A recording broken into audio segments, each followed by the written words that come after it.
안녕하십니까, 조이쌤의 공부톡톡입니다.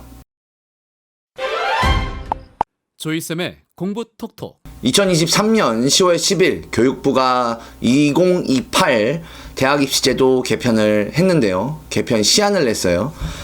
대상은 현재 2023년에 중학교 2학년 학생들이고요.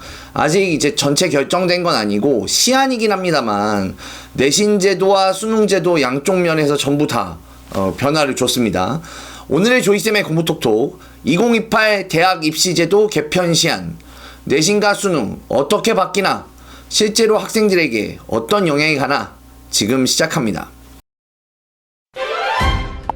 조이쌤의 공부톡톡. 네, 첫 번째 대입제도 개편 이후부터 이제 대입제도와 내신제도 개편한 내용과 이제 저의 약간의 의견까지 끝낼 건데, 제가 봤을 때 너무 중요하지 않거나 아니면은 제가 설명을 할 역량이 안 되거나 설명할 필요가 없는 것들은 내용만 이제 소개만 하고 제목만 부르고 넘어가겠습니다.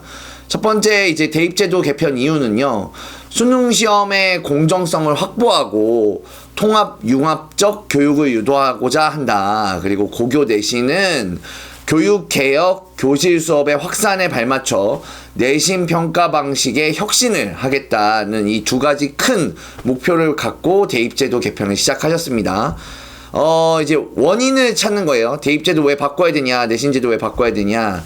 수능 선택 과목이 불공정하다. 그래서 경제, 물리학 등 다양한 과목보다는 높은 표준 점수 확보에 유리한 특정 과목들로 쏠림이 유발되었다. 그래서 이제 지구과학, 물리학, 생명과 경제 이렇게 말씀하셨는데, 이제 일반적으로 이과 계열 학생들은 지구과학 과목을 선호하고 이제 물리학 과목을 좀 비선호하거든요. 그러다 보니까 물리학은 상대적으로 어려운 과목으로 인식되어 있음에도 불구하고 표준 점수 확보는 더 어려운, 왜냐하면 표준 점수를 좋게 받았냐면 못하는 학생들이 많이 선택해야 되거든요. 이거 문과에서는 이제 생윤이나 사문 같은 거 많이 선택하시고 경제학을 선택을 안 하시다 보니까 경제는 기본적으로 어렵게 인식되어 있지만 그럼에도 불구하고 경제 만점보다는 생윤 만점이 더 높은 표준 점수를 가져가는 그런 현상이 계속된다라고 진단을 하시는 거고요. 그래서 어떤 과목을 선택했는지에 따라 원점수가 같아도 다른 표준 점수를 받는 그런 불리함이 초래되어서 학생 학부모 혼란 및 불공정하다는 인식이 확산되고 있다, 이렇게 보고 계십니다. 그리고 이제 과도한 고교 내신 과목 쪼개기와 사교육 유착, 이런 것들을 원인으로 보고 계시고요. 그 다음에 학년별로 다른 평가 방식을 가지고 있다. 이제 고등학교 1학년과 고등학교 2, 3학년에 각각 내신 평가 방식이 달라서 9등급제인 고1 내신이 대입에 더 중요해지는 불공정이 발생한다. 자, 이게 무슨 얘기냐면 현재 내신 제도에서 고등학교 1학년은 공통 과목이니까 상대 평가를 다 하게 되고 2학년, 3학년은 선택 과목에서 이제 절대 평가하는 과목들이 많이 생기거든요. 그러다 보니까 학생들이 고등학교 1학년 때는 상대 평가하니까 열심히 하고 고2, 고3 때는 아무리 열심히 해도 절대 평가에서 그 상대 평가의 격차가 잘 줄어들지 않는, 게다가 대학교 같은 경우는 상대평가는 믿어주고 절대평가는 믿어주지 않기 때문에 상대평가 내신 위주로 평가를 하게 되다 보니까 고등학교 1학년 내신 성적이 불만족스러울 경우 고등학교 2학년, 3학년 수업 참여에 동기를 상실하고 수능 준비를 위해서 학업을 중단하고 뭐 자퇴도 하고 이럴 우려가 있다, 이렇게 보고 계시고요. 그 다음에 교실 황폐와 9등급제, 학령 인구 감소로 1등급 인원 축소가 예상되는 상황에서 현행 내신 9등급제는 과도한 경쟁을 조장한다. 9등급제는 교실 내 소모적 경쟁과 이로 인한 과잉 사교육을 유발합니다. 미래 사회에 필요한 협업 능력 공동체 의식과 상충됩니다. 1등급이 안 나오는 농어촌 소규모 학교와 적성 흥미를 고려한 소인수 과목은 원천적으로 내신이 불리합니다. 이게 무슨 얘기냐면, 일단 이건 맞는 분석이시긴 하세요. 전부 다 굉장히 옳은 말씀이신데, 9등급제로 하다 보니까 1등급이 아예 안 나오는 학교들이 있는 거예요. 너무 숫자가 적다 보니까 1등을 했는데 전교 1등을 했는데 4%가 넘어버리면 학생이 없으면 그럴 수 있잖아요. 그러면 이제 그 학교는 1등급이 없는 학교도 있고, 또 아이 세상에 그런 시골 학교만 없으면 되는 거지 뭐 그런 데까지 신경 써줍니까 할 수 있지만 선택 과목이라는 게 있단 말이에요. 그래서 과목을 학생들이 원하는 과목을 선택해서 듣다 보니까 서울에 있는 학교여도 굉장히 비인기 선택 과목을 선택하는 순간 잘못하면 이제 상대평가에서 1등급이 없는 과목이 될 수도 있는 거죠. 그리고 현재 내신 제도가 대입 전형과 연계가 미흡하다 이렇게 보고 계시고, 그리고 구시대적 평가 체제다. 객관식 오지선다형 위주의 내신 9등급제와 고1과 고2, 3이 다른 학년별 평가 방식 차등하는 전 세계에 없다. 전 세계의 주요국 대부분 5등급제 평가제를 실시하고 있다. 그리고 학교 내신에서 주제 글쓰기, 보고서 평가, 열린 논술형 평가를 지향한다. 라고 하셨는데, 요건 이제 이따가 제가 설명 안 할 것 같아서 미리 말씀드리자면, 이제부터 논술형 평가를 하자는 건 아닙니다. 이건 교육 현장이랑 이제 얘기된 게 아니에요. 그래서 논술형 평가 하자는 건 아니고 이런 방향으로 가자 이런 정도 쓰신 거고, 교육개혁의 역행이다 이런 얘기를 하셨습니다. 조이쌤의 공부 톡톡. 자, 대입제도 개편하는 내용은 이제 통합형, 융합형, 수능 과목 체제로 개편한다라고 하셨는데, 요게 이제 교육부에서 제시한 표예요. 근데 굉장히 잘 나와 있어요. 국어는 원래는 이제 공통 독서 문학이 있고 화작이랑 언매 중에 하나를 선택하는데, 이제 개편이 되면 현 중학교 2학년 학생들이 수능을 보면 화법, 언어, 독서, 작문, 문학 뭐 이런 거 없이 그냥 다 공통으로 국어 시험 다 똑같아 이렇게 바꿔준다는 거죠. 사실은 요 다음 과목이 뭐 국어는 그럴 수 있다고 생각합니다. 솔직히 뭐 국어 선생님 보시기에 네가 뭘 한다고 그러냐 이럴 수도 있지만, 국어야 뭐 공통으로 봐도 저는 상관없다고 생각하는데, 수학 같은 경우는 현재는 이제 수학 1, 수학 2를 공통으로 하고, 이제 확률 통계, 미분 적분, 기하 에서 한 과목을 선택해서 했어요. 그래서 일반적으로 현재 체제에서는 문과 학생들이 확률과 통계 선택하고 이과 학생들이 미적기하를 선택해서, 이과의 상위 학교들은 미적기하 선택 안 한 학생은 안 받아줘요 이런 것들을 했단 말이에요. 그런데 이 개편안을 보시면 공통 과목으로 그냥 수학을 다 통짜로 바꿔버리겠다 이렇게 한 거거든요.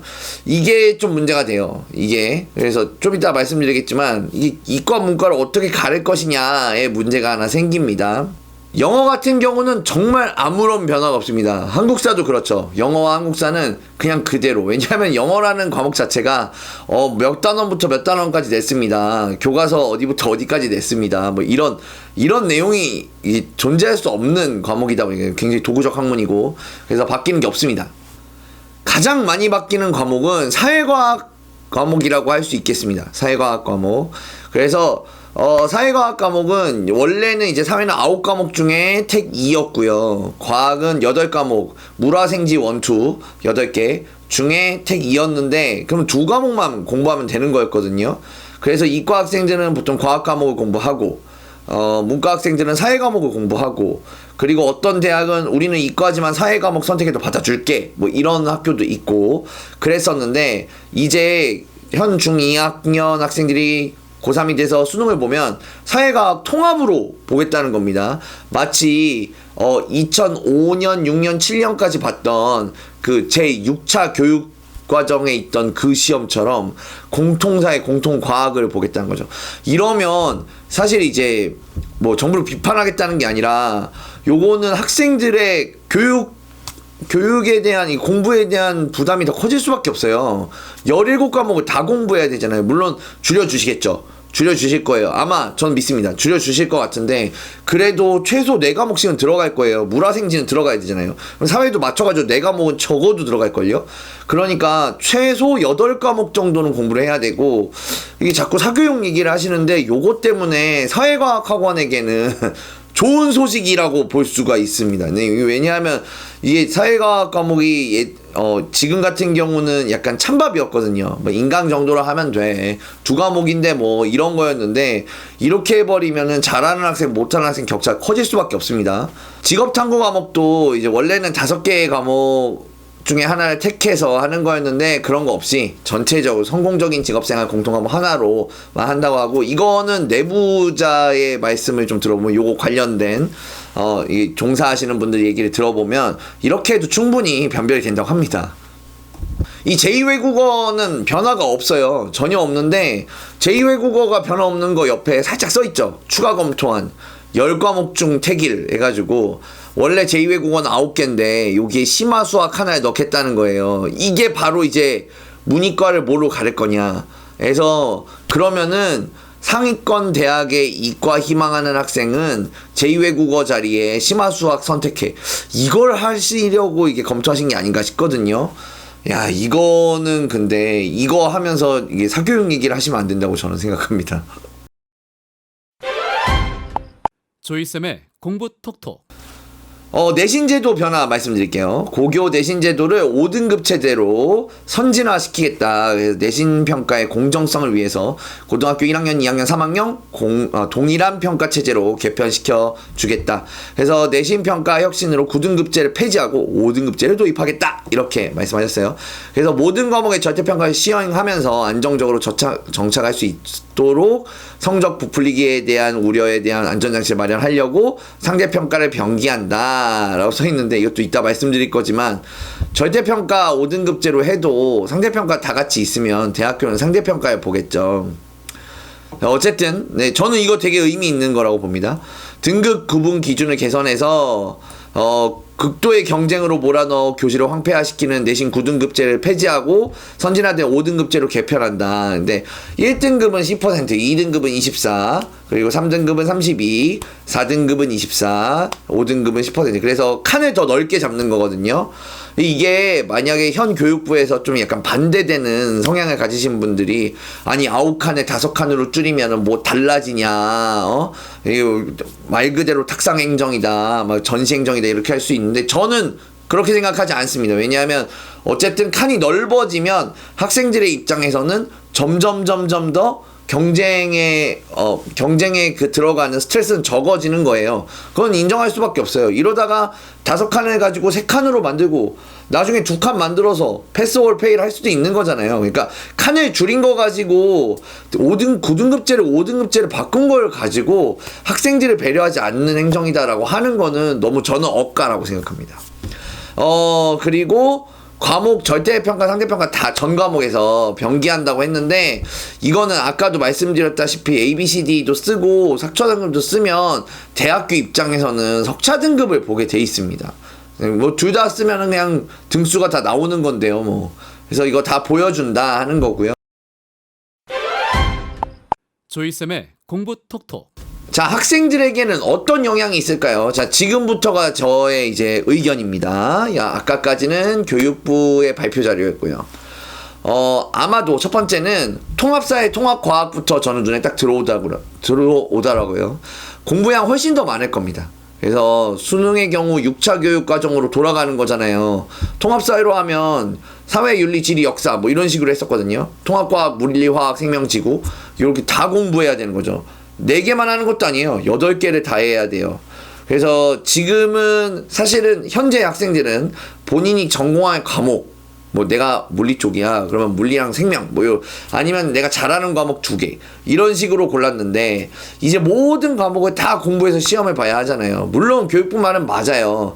너가 전공할 거 공부했다고 웃기시네, 점수 잘 나올 거 했잖아. 그건 맞아요. 그 말은 맞지만 어쨌든 그걸 피하기 위해서 전 과목을 다 공부하게 바꾸는 거잖아요. 마치 학생들을 벌 주는 것 같아. 너네 감히 교육제도를 이렇게 틈새를 찾아가지고 이렇게 니네 편한 대로 해석해서 편한 과목만 해? 버리다 하면서 8과목 주는 것 같은 그런 느낌이에요. 보나마나 이제 통합 과목 문제는 이런 게 또 있어요. 6차 교육과정 겪어보신 분들은 다 아실 테지만 과목 2개를 연합해서 킬러 문항 문제를 낼 가능성이 굉장히 높습니다. 예를 들면 과거 역사 지문을 주고 현대 경제적으로 이게 어떤 상황이냐, 뭐 인플레다 디플레다 뭐 이런 식으로 해석을 시킨다든지, 생명 문제였는데 지문을 보니까 ABC에서 골라야 될 건 다 화학적인 내용입니다. 그래서 생명과 화학을 융합한다든지, 이거 되게 흔했거든요. 그래서 이때 6차 교육과정 당시에 통합사회, 통합과학 이런 게 되게 인기였어요. 그래서 공정한 건 저는 이해합니다. 똑같은 과목을 하면 공정하죠. 공정하게 하겠지만 어쨌든 학생들에게 부담이 커지는 건 피할 수 없습니다. 번째는 이제 심화 수학을 해야만 하는 학교, 아까 살짝 말씀드렸는데 그런 학과가 생길 겁니다. 공통수학에서 기하가 빠졌거든요.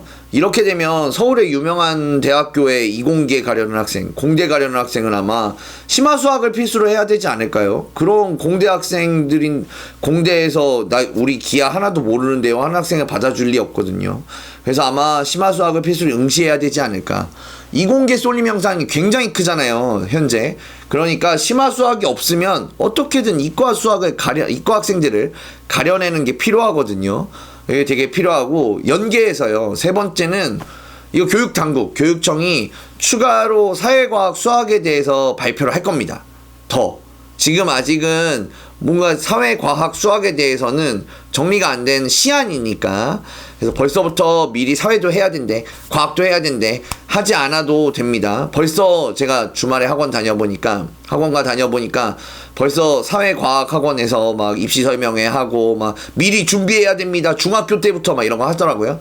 어떤 과목으로 통합사회가 구성됐지, 어떤 과목으로 통합과학이 구성됐지, 또 어떤 단원들이 들어가고 어떤 단원들은 빠질지 전혀 결정된 게 없습니다. 그러니까 미리 선행할 수 있는 게 아니에요.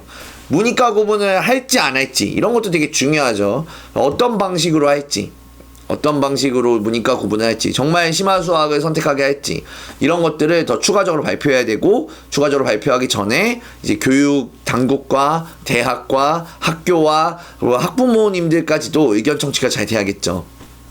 이 대학교도 참 문제입니다. 대학교도 되게 할 일이 많은데, 일단 문과생들 붙잡기 작전을 써야 돼요.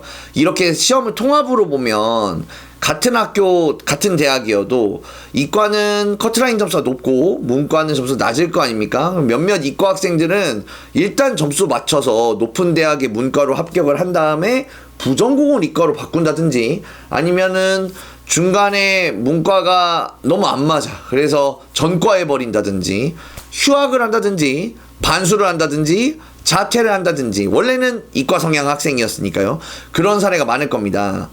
대학교에서는 문과 학생들이 숫자가 2학년, 3학년, 4학년 올라가는데 자꾸 문과 학생들은 사람이 없어지는, 우리 학생들 다 어디 갔어? 이런 상황이 지금도 있거든요. 지금도 있는데 앞으로 이렇게 통합으로 보면 더 심화될 가능성이 매우 높죠. 매우 높다고 볼 수가 있습니다.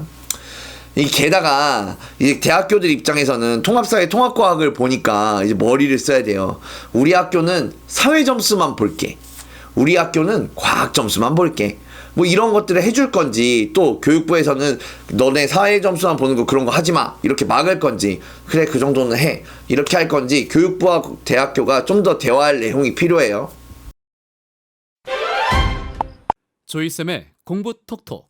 결론 및 총평을 해보면, 다시 한번 말씀드리지만 내신 5등급제를 통해서 경쟁을 다소 줄인 점, 아주 좋은 점이라고 생각합니다. 그리고 통합수능으로 바꾼 것은 좀 기다려야 되는 것 같아요. 네, 조금 기다려서 이제 전반적으로 어떻게 나올 건지 그림이 다 그려지면 평가를 할 수 있을 것 같고요. 사교육을 자꾸 얘기하시더라고요. 사교육 감소 효과는 저는 거의 없다고 생각합니다. 이런 걸로는. 사교육은 내신 등급 바꾸고 입시제도 바꾸고 굉장히 많이 해봤잖아요. 그럴 때마다 사교육이 줄지 않았거든요. 오히려 계속 올라갔지. 뭐 이주호 교육부 장관님 있을 때 과거에 잠깐 내려갔다가 올라갔다고 하시는데, 뭐 코로나 때 좀 내려가고, 근데 실제로는 사교육은 계속 우상향했습니다.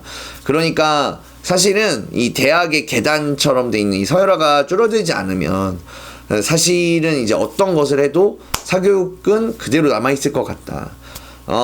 그리고 현재 이제 내신 5등급으로 바뀌고 수능 등급 하면은 현재 대학교가 변별이 안 되는 거 아니냐, 뭐 이런 기사 되게 많더라고요. 저는 변별 가능할 거라고 봅니다. 이 정도로 해도 충분하고, 게다가 특목고들도 전부 살아있어서 이제 종합전형에서 특목고 학생들이 좀 들어가는 경향도 생길 것이고, 그래서 학생들의 경쟁은 계속될 것 같고, 학생들의 경쟁이 계속되면 사교육은 별로 줄 것 같지는 않습니다. 추후 업데이트되는 소식 반드시 있을 거라고 생각하거든요. 추후 업데이트되는 소식이 있으면 다시 찾아뵙겠습니다. 지금까지 조이쌤의 공부톡톡이었습니다. 좋아요와 구독. 땡큐.